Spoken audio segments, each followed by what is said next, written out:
Hey, everybody. Happy Saturday. Sorry for a bit of a late start. I had some technical challenges. I don't know what was going on, but hey, it's the weekend. So good thing I have my coffee here and I have my pal, Dan Malin, along for the ride. What's up, Dan Malin?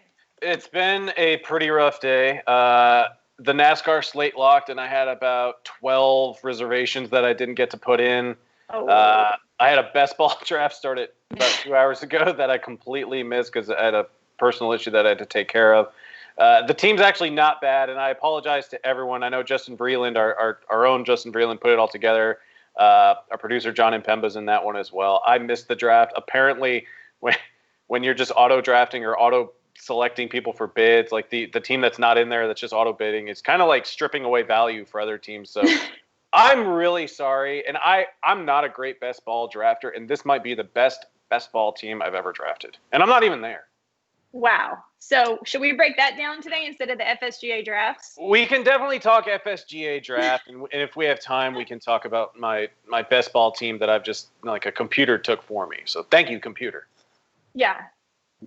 That sounds awesome. But first, before we get to the best ball drafts, and I do want to go and review these FSGA drafts that we did this week on Thursday and Friday, talk about some trends and things we saw. But I was just wondering, there's a lot of people out there that might want a little advice for NASCAR this weekend. Can you just give us a quick prep on how we should bet, what we should be looking for, what's going on today and tomorrow?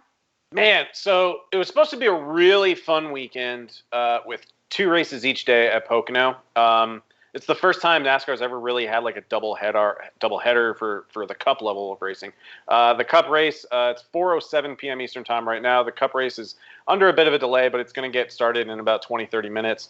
But tomorrow morning at 9:30, there's the truck race, and then at 12:30, there's the Xfinity race, and then I think at 4 o'clock Eastern time tomorrow, there's another Cup race.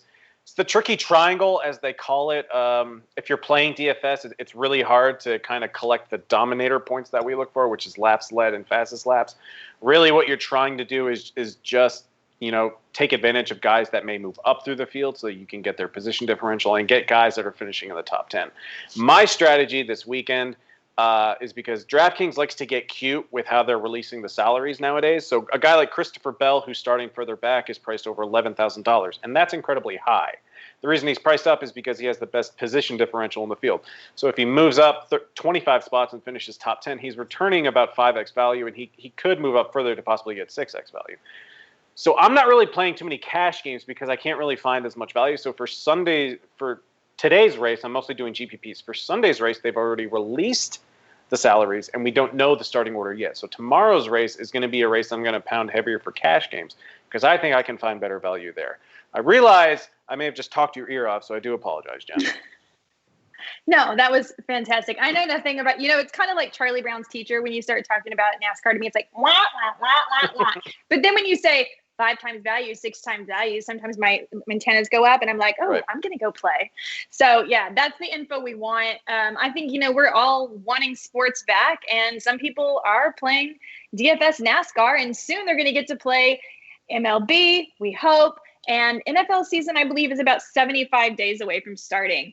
And you guys probably have heard that this week was the unofficial kickoff of the fantasy football season. We did a series of Zoom streaming events with the FSGA drafts every day this week. One really fun draft we had was on Wednesday when we did a props and futures draft. Tons of fun. But Dan and I want to just look at the drafts from Thursday and Friday, cool. Kind of go over those a little bit. I know we talked on Thursday already about Monday through Wednesday. So let's look at Thursday and Friday's drafts. I think the important thing about these is looking and seeing what trends we can pick up that are happening with the experts. We can learn from good drafts, bad drafts, see who's kind of rising on the board, who's falling. Now, this draft, well, actually, Thursday and Friday were a little different. Thursday's draft was 6 points per passing touchdown. Friday's was 4 points per passing touchdown. But other than that, they're the same. They are PPR, and they are 3 wide receivers, no premium at tight end. So looking at that, when you looked at Thursday's draft, was there a team that particularly stood out to you, either good or bad? One team that I didn't really like was from the Sport Radar team, Elling Hoffman and LJ Rader. it's really hard to do the true metric of zero RB in a draft this deep, but they went zero RB for the first 3 rounds. They went DeAndre Hopkins, Julio Jones, and Mark Andrews with their first 3 picks. But then in rounds 4, 5, 6, and 7, they went running back to get the depth that they obviously needed. But they took 2 rookie running backs in DeAndre Swift and Keyshawn Vaughn. Not wild about that. And then they also grabbed Matt Breida as well. And then they rounded it out with Boston Scott, Antonio Gibson, and Anthony McFarland. So right there, I'm really nervous about the running back potential that they could possibly have. There's no trades, obviously. They could work waivers and possibly hope to stumble upon a gem. But in a 14-team league, the waiver wire is going to be extremely competitive every week. Another trend that I noticed, and this does apply to the Sport Radar team, in all 4 FSGA drafts, the team that drafted Gardner Minshew, that was the only quarterback that they drafted. Which is perfectly fine if you can get him at the right value. I saw in Friday's draft, he went in like the 15th round. Perfectly fine. But again, in a super competitive league where I'm already worried about your depth, I probably would, if I was weak at running back, I wouldn't want to be weak at another position. And they're strong at wide receiver and tight end, obviously. But if I knew that I was probably going to be on the shorter end of the stick for running backs, I'd probably want to lock up a better quarterback than Gardner Minshew. And I'm all for just drafting one quarterback. But I definitely see some holes in this team. Okay, I see what you're saying. So what they have here for the receiving core, remember, it is a 3 wide receiver start. So they have DeAndre Hopkins, Julio Jones, very strong. Then Jamison Crowder, Mecole Hardman, that's a little bit, and then Corey Davis. So I feel like they're kind of weak a lot of places. What they basically did was throw a lot of darts at running backs. So though they didn't take a running back early, they threw basically 6 darts. DeAndre Swift, Mark Ingram, Keyshawn Vaughn, Matt Breida, Boston Scott, Antonio Gibson, and Anthony McFarland. That's 7. So they ended up spending more picks later where I feel like they could have had more people with value. I think a wide receiver or a tight end back at that end might have been more useful than taking this many shots on running back. But I guess that's what they needed to do to ensure themselves. I also noticed about Gardner Minshew. I believe Nando DeFino also took him on Monday in the Champions Draft. He seems to be the favorite late round target. A lot of really smart analysts have been taking Gardner Minshew late. Makes me wonder if we should dig a little bit deeper into Gardner Minshew and if there's a lot of people that believe he's going to have a good year this year. No, I think he could have a perfectly fine year. I mean, maybe he takes the next step forward. I'm not expecting the guy to be a superstar by any means, but, Fantasy Alarms Justin Vreeland is a huge Jaguars fan. He obviously is going to be buying into Minshew this year. Even the draft on Friday, the team that took Gardner Minshew, I like that team a little bit more because they're a little more balanced, and that was Mike Petropoulos' team from FFPC. He got Minshew in the 15th round, but he rounded it out with, Kenyon Drake, who was actually his first overall pick, 7th overall, which is kind of surprising because I'm used to seeing Drake in the 2nd round. But, he also got Chris Godwin, Robert Woods, Kareem Hunt, DK Metcalf. He also took Keyshawn Vaughn. And so, his team just seems a little bit more well-rounded than the folks from Sport Radar on Thursday's draft. Actually, yeah, I do want to go back to what you were just mentioning about the first round. So first round in Friday's draft had a few surprises, in my opinion, and Kenyon Drake was the first such surprise. So it went kind of down the normal way. We were seeing in every draft, McCaffrey, Barkley, Elliott. Then there's always a question here. Is it Cook, Kamara, Michael Thomas? I think that pretty much everybody agrees. It just depends on how you want to draft there. And then usually it's someone like maybe Mixon, Derrick Henry. Here, they went Kenyon Drake. Bit of an early pick. Miles Sanders also a little earlier than I think he should go. Joe Mixon. And then Derrick Henry fell all the way down to Fantasy Pros Dan Harris, who I know was absolutely thrilled. I spoke with him last night. I'd be ecstatic if he was there at 10th overall. Ecstatic. And then Dan was able to start his team, Derrick Henry, Julio Jones. I mean, who thought you were going to get that start in that? This is a 14-team league, and he was the 9th pick. No, 10th. 10th, I believe. 10th pick, and you get to start Derrick Henry, Julio Jones. Can't get much better than that. I mean, extremely phenomenal start. There's some question marks with the other couple running backs that they drafted with David Johnson and James Conner. But I mean, if David Johnson's healthy, the Texans gave up DeAndre Hopkins for David Johnson. And we've seen what David Johnson can do when he's healthy. The question is if he can stay healthy or not. I, like you, was also kind of like confused why Miles Sanders was also going in the first round. I said it on Thursday. I don't quite get the love for Miles Sanders as an RB1. I felt a little bit better after I saw that Matthew Berry of ESPN kind of tweeted something similar. But yeah, like if I had Derrick Henry at 10th overall, I'd be doing backflips. And, if you look at the rest of his team, he got Dak Prescott as well. That's probably between you and me, our favorite quarterback to grab. Got CeeDee Lamb, Anthony Miller, who could have a really solid year as well. Pretty good team for Dan Harris this year. I do like his team. I just moments ago got kind of a trolling email from Rick Wolf about CeeDee Lamb, really talking about how the Dallas Cowboys just announced they're going to use him for punt returns. So anyway, we'll move along. He's got to earn his stripes, I guess. So you guys might want to keep that in mind when you're drafting CeeDee Lamb. Let's jump over to our colleague Adam Ronis's draft. So Adam got to start out with Ezekiel Elliott, then followed up with Allen Robinson. Now, and there's some debate on Allen Robinson. It seems that I'm driving the Allen Robinson hype train. I didn't realize I was. I absolutely love him. I think he's going to be a target monster. I think the offense in Chicago absolutely goes through Robinson. I'm not high on David Montgomery like a lot of other people are. I do like Anthony Miller. But interestingly, Adam took Allen Robinson before Mike Evans, Odell Beckham Jr., Cooper Kupp, DJ Moore, and Juju Smith-Schuster. Do you think that's the right spot? Which draft was Adam in again? Was he in? This is the Friday draft. He was in the 3 spot. 1 second. So obviously, Adam, as a Cowboys fan, had to take Ezekiel also because it was the right choice. Radio for me. Let's see. Then he came back in the 4th round with Mark Andrews. So he was able to get. I respect the fact that he actually stuck to his word and he only took one quarterback. Now, that quarterback is Daniel Jones. Yes. But, I mean, maybe he can get lucky and take someone on the waiver wire. I think the risk that you take, and this doesn't get talked about enough, is that if you are a guy that's of the one quarterback mindset, but you see other teams taking 2 quarterbacks and you think that you can possibly just find one on the waiver wire, if other teams are taking multiple quarterbacks, the quarterback market on the waiver wire is going to be pretty thin. And I don't know if I'd be incredibly ecstatic if I had Daniel Jones as my only option to start the year. The offensive line will be better. He still has pretty good weapons.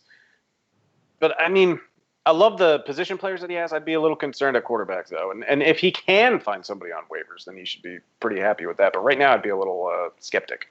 And he took Jones, it looks like, right after Matt Ryan, before Drew Brees, before Ryan Tannehill, Aaron Rodgers, Baker Mayfield. Would you have done that? I probably would have gone with Drew Brees. I could understand Jones over Tom Brady. But if I had to choose between Brees and Jones, I would still trust Brees. I trust the offensive line. I trust the weapons. I love Emmanuel Sanders. I know there's a lot of questions about and arguments about Emmanuel Sanders in New Orleans. I do like Emmanuel Sanders in that offense if he can just stay healthy this year. I still like it. I would have gone Brees over Jones. Now, one of the things I do like about Adam's team is something that you said. He stayed very true to what he said. He said he wasn't going to feel forced to take 2 or 3 running backs in the first 4 rounds, and he didn't. He started with Ezekiel Elliott. His next running back was in round 6. He went with Jordan Howard. Then a few picks later, Alexander Mattison, Chase Edmonds, Giovanni Bernard, and A.J. Dillon. How do you feel about his backfield? I love Zeke. I have the 3rd pick in the Scott Fishbowl division that I'm in, and I'm really hoping that I can get Zeke at number 3. I'd really prefer him over Saquon Barkley. I'm not a huge Jordan Howard fan, however. I don't like the offensive line. Skeptical about how the offense is going to look. If they do, I know at a certain point there will be a changing of the guard, and they may hand the reins over to Tua at some point. But, I mean, he got Alexander Mattison, and if Dalvin Cook is true to his word and he holds out, then that's great news for Madison.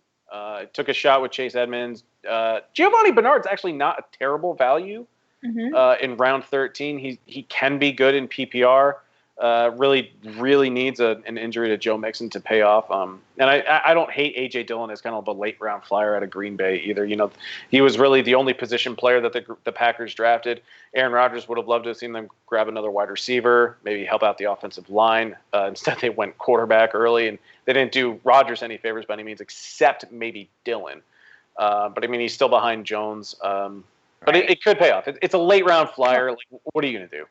AJ Dillon went in the 11th round on Thursday. So in the 14th round, I think that was pretty much a no-brainer pick for him. Right. Was there anybody you noticed that, maybe even rookie-wise, that you thought went a little high? For Friday's draft, maybe Cam Akers as the first pick of round 4, but Dr. Roto did similar to what the Sport Radar folk did on Thursday's draft, but he went 0 RB for the first 3 rounds. But he's picking at the turn. So actually, DeAndre Swift went before Cam Akers. Did he? Yeah. And so he went 2 picks before Akers. He did. He went 2 picks before Akers, which is interesting to me. And if I had to make a choice, I might just go with Akers, only because between Swift and Akers, Detroit's historically an awful team running the football. And he's in a bit of a timeshare with Kerryon Johnson. So I might prefer Akers over Swift, strictly because, if you look at the depth chart for the Rams, Akers has the easier path to getting, an RB1 workload. I think the Rams would be crazy to give that to him in year 1. But we know what kind of offense that Sean McVay can run, and Cam Akers could be a huge beneficiary from it. And for a team that went 0 RB for the first 3 rounds with Devontae Adams, Tyreek Hill, and A.J. Brown, getting Cam Akers as your RB1 is obviously risky. But he might be. I know 2 months ago I said Keyshawn Vaughn was my favorite rookie running back. I've cooled on it a little bit, obviously. But Cam Akers is solid if you're going 0 RB. Yeah. Going back to this first round again, let's talk about the order these running backs went off the board. McCaffrey, Barkley, Elliott, Kamara, Cook, Drake, Sanders, Mixon, Henry, Eckler, Chubb, Josh Jacobs. Yeah. What's up with Josh Jacobs falling to number 13? I can't get that one either. And it's strictly probably just, people are probably just chasing the upside in a PPR format, which I understand will benefit. It'll benefit Drake. It'll benefit Eckler. But Chubb? Jacobs, Chubb, and Henry just proved to be solid workhorses last year, just purely running the ball. I know Chubb takes a pretty significant hit in a PPR format, but still, they're going to feed him the rock. He's due for at least 15 touches a game. The offensive line is going to be significantly better in Cleveland. This is the year for Baker Mayfield to prove why the Browns took him number 1 overall. And I think it'll help that Chubb's in line for another big year. I can't explain it. I would rather take Henry, Chubb, or Jacobs over Drake and Sanders at this point, even if it's PPR. Let's jump over to the IPSOS team. They started out with Michael Thomas, so they went receiver first, then followed up with Chris Carson, and then they were the ones that pulled the trigger first on quarterback, and it was Lamar Jackson. Now, looking at this, do you think ultimately, based on the way the rest of their team ended up being constructed, that it was too early to do Lamar Jackson, or do you think that's actually going to work out for them? Is this the 6-point per passing touchdown league, or was that Thursday? 4-point. This is the 4-point.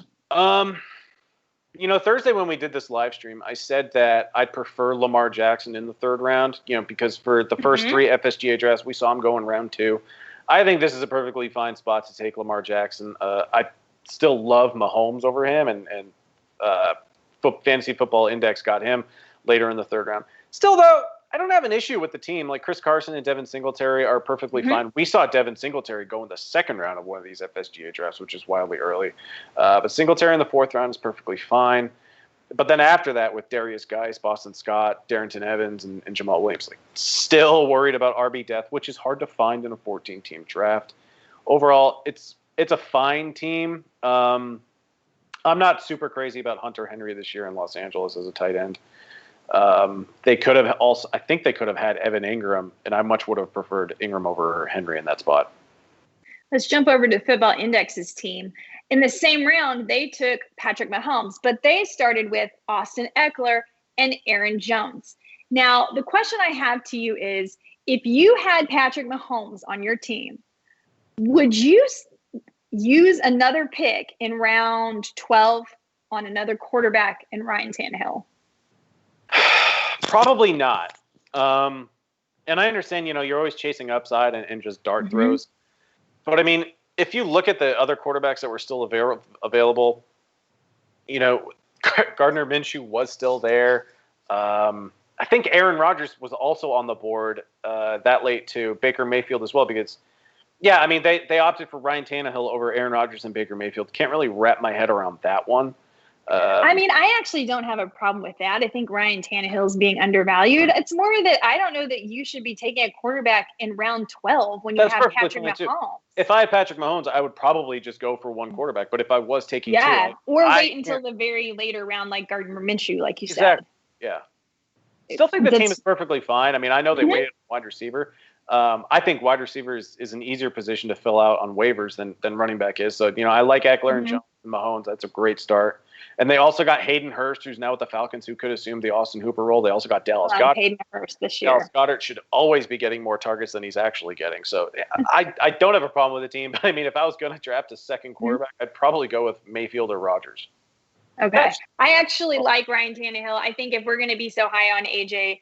Brown, we should also be higher on Ryan Tannehill. And I know that there are some people that think Jonnu Smith is going to have a breakout this year. I think he's being undervalued and he's a good pick late. But I just don't know that I would take him if I already had Patrick Mahomes. I don't know how much more insurance I would need. I'd be fine taking a Joe Burrow or something late if I felt like, and I would do it in the very last round. I would save that for probably, based on what they have, another wide receiver. I think they could use more depth. Again, this is a 3 wide receiver league. And so, I get that running backs are very hard to replace, but so many people aren't really leaving themselves enough depth at wide receiver, I feel like, in these drafts. There's no trades. And yes, it is easier to get it off the waiver wire, but, I feel like maybe we're panicking just a little bit too much. Lots of rookies, it feels like, being drafted here. Yeah, I mean, especially because if we're still talking about football index, it's a good start with Tyler Lockett, but I mean, there are questions about the consistency of Michael Gallup on a week-to-week basis. Jamison Crowder, I think he got peppered for 17 targets in week 1 last year, and everyone kind of was over the moon because he was the flavor of the week, and everyone thought if he's going to get that kind of target share on a regular basis, which obviously you're not going to, but even if he got half that on a regular basis, he would be a solid wide receiver too, and he just had an inconsistent 2019 as well. So, I mean, outside of Lockett, there are questions around that team, and I would have opted for another wide receiver over Tannehill in that spot. Yeah. That's why we do these drafts, guys, is to look at them and see, what can we learn? And again, we're just guessing. You cannot win your league by winning your draft. Part of what fantasy football is, what fantasy baseball is, what fantasy basketball is being actively involved in managing your team. Now, in these FSGA drafts, again, there are no trades. So we're only talking waiver wire. So it's drafted a little bit differently with that in mind. It's also 14 teams. Most people are drafting in 12-team leagues at home. But there are some of us that do draft in deeper leagues. I know most of my leagues are 14 teams. So I am looking for people like aren't you popular? Steven Sims.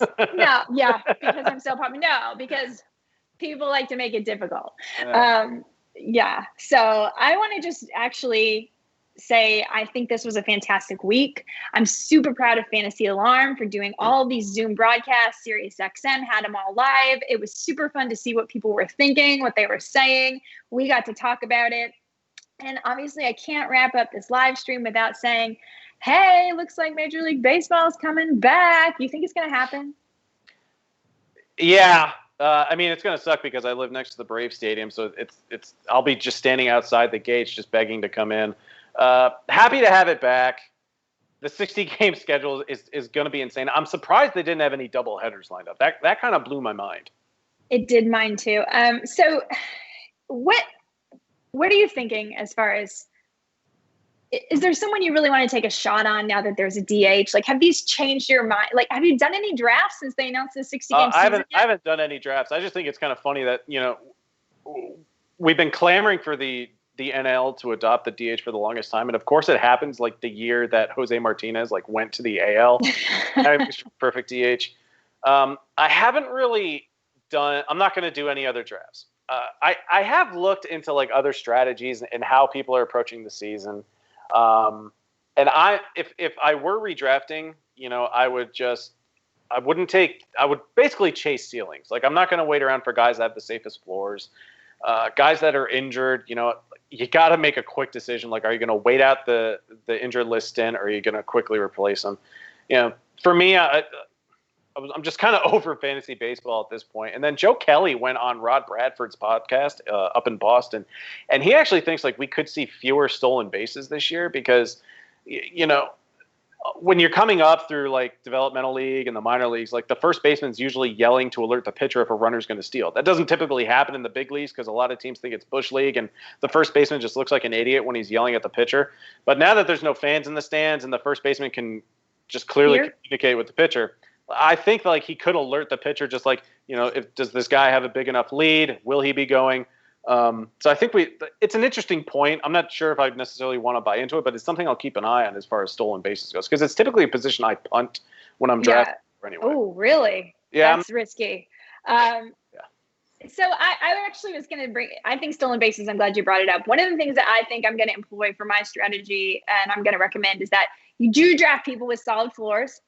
And you try to draft 5 category guys, because then even if they fail you in 1 or 2 categories, you're going to get something from them. Yes, you need to have a short leash and you make decisions quickly. But I think one thing you can't do is chase specialists, because if that specialist, let's say, for instance, Jonathan VR is someone that I've been like, why does he go this high? I get that you see that he has all these stolen bases and he could be very valuable for that. But the power, very questionable. He's not batting in Camden Yards anymore. He's going to be he's in Miami. Yeah, terrible park. Exactly. So it's a downgrade. And besides that, this guy's already been cut from like 3 major league teams. So you cannot count on that power, right?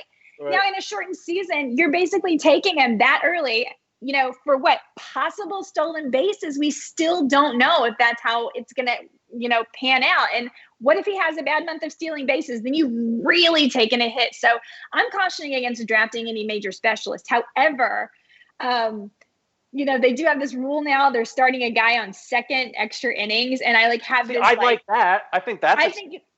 I don't know that that's exciting, but I think it's kind of funny because there's going to be a lot more squeezing. It's going to be, get the guy over. So there might be more strategy, but I'm kind of wondering, is this going to make Billy Hamilton someone really interesting? Like if the Giants are in lots of tie games, you're going to want those fast guys.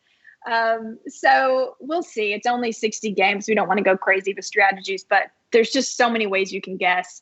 I'm not drafting any more leagues, but I'll definitely go heavier with MLB DFS this year. I'm very excited for that to come back. That should be really fun.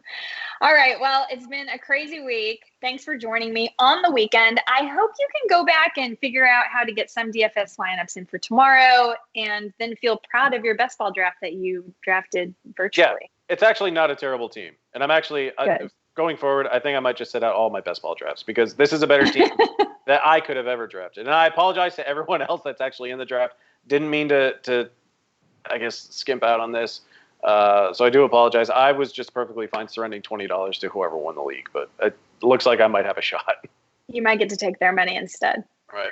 All right, guys, go to Fantasy Alarm. Get our fantasy football draft guide. It's available right now for 50% off. And the great news about it is when you get the NFL draft guide, you also get the Jim Bowden MLB draft guide for free. Why not? You can play some DFS. You can play some seasonal, whatever. It's free. You can get the whole thing for half price right now on fantasyalarm.com. Go over there, check it out. Follow Fantasy Alarm on Twitter, Facebook, YouTube, and even on Twitch. Also follow Dan Malin, and I'm your host, Jen Piacenti, and we will catch you next time.